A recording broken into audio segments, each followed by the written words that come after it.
उदय शंकर ने YouTube live पर एक प्रश्न पूछा है।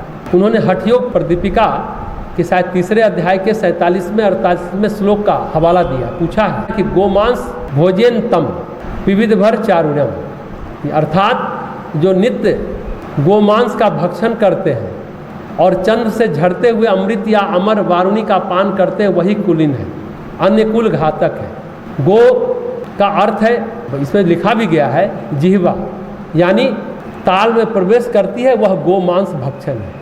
इस गोमांस के भक्षण से महापातक भी पाप से मुक्त हो जाते हैं। इसी को लक्ष्य में रखकर वैष्णव मत में भी गोमांस की चर्चा है। गो भोजने महापुण्य। तो क्या कुलीन लोग गोमांस खाते थे? उदय शंकर ये पूछता है।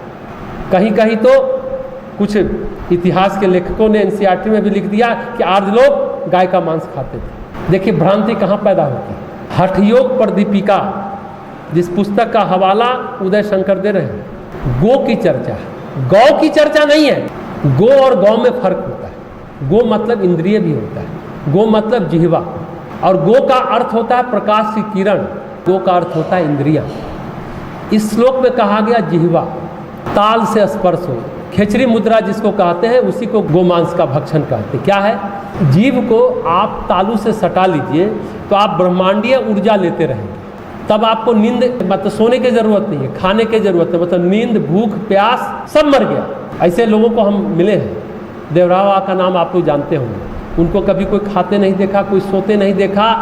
बनारस 80 घाट से उनको इलाहाबाद जाना है तो कोई मोटर कार नहीं आता था, बस गए पानी में चलते थे और उस पार रहते थे। ये अभी 20वीं शताब्दी की बात है। जून में उनका देहांत हुआ है 1990 में। कितने 100 साल के थे। दादा भी देखे, पोता भी उनको उसी अवस्था में देखा, पोता का पोता भी उनको उसी अवस्था में देखा। तो कहने का मतलब है, ज्योतिष में भी एक शब्द है गोचर। गोचर का मतलब नहीं कि गोचारण करने वाला गोचर, गाय खाने वाला, जो इंद्रियों के सामने से गुजरता है, यानी जातक की वर्तमान अवस्था क्या है, गोचर उसको कहते हैं। कोई लोग बात करते हैं, पूछते हैं अच्छा ज्योतिष जी बताइए गोचर क्या कह रहा है।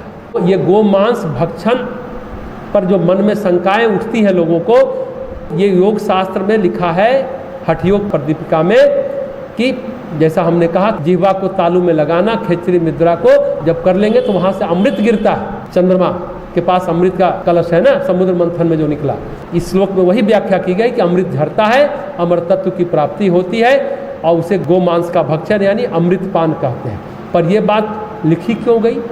गो मांस भक्षण क्यों लिखा गया?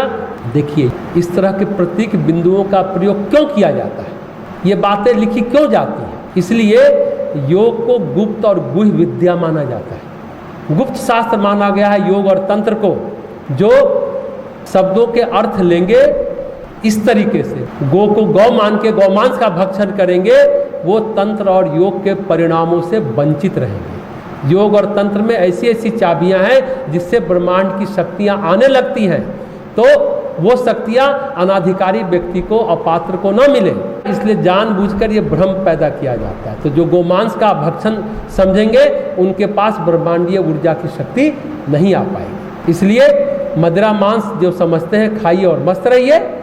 तो कहने का तात्पर्य है अपात्र को नहीं, पात्र को ही जाएगी ये विद्या। जो पात्र इस रहस्य को खोज लेगा उसी को ये मिलेगा। इसलिए वेद की झलक को पाना है तो वेद रहस्य को पढ़िए, जो महर्षि अरविंद ने लिखा है 2 खंडों में है। उसका हिंदी अनुवाद भी 2 खंडों में हुआ है। तो इतनी गहन साधना और समाधि में जिन्होंने वेद मंत्र लिखा होगा तो क्या उनको यही ज्ञान मिला होगा कि गोमांस खाएं? तो ये भ्रम डाले गए हैं। स्वामी विवेकानंद का उदाहरण भी कुछ लोग देते हैं कि जब वो विदेश गए थे तो उन्होंने कहा कि हाँ हिंदू लोग गोमांस खाते थे, पर विवेकानंद ने ये कहा कि ऐसा वेदों में उल्लेख मिलता है जिसका लोग निहितार्थ नहीं समझ पाते हैं। वही भ्रम में डाला गया कि पात्र को ही निहितार्थ समझ में आवे, अपात्र को, कुपात्र को समझ में ना आवे। तो स्वामी विवेकानंद का उदाहरण देते कि उन्होंने भी तो कहा विदेशों में जाकर के कि हाँ हिंदू लोग गाय का मांस खाते थे। अरे गोमांस और गौमांस का अर्थ समझिए, खेचरी मुद्रा समझिए, ब्रह्मांडीय ऊर्जा को समझिए, अमरता को समझिए, अमृतपान को समझिए।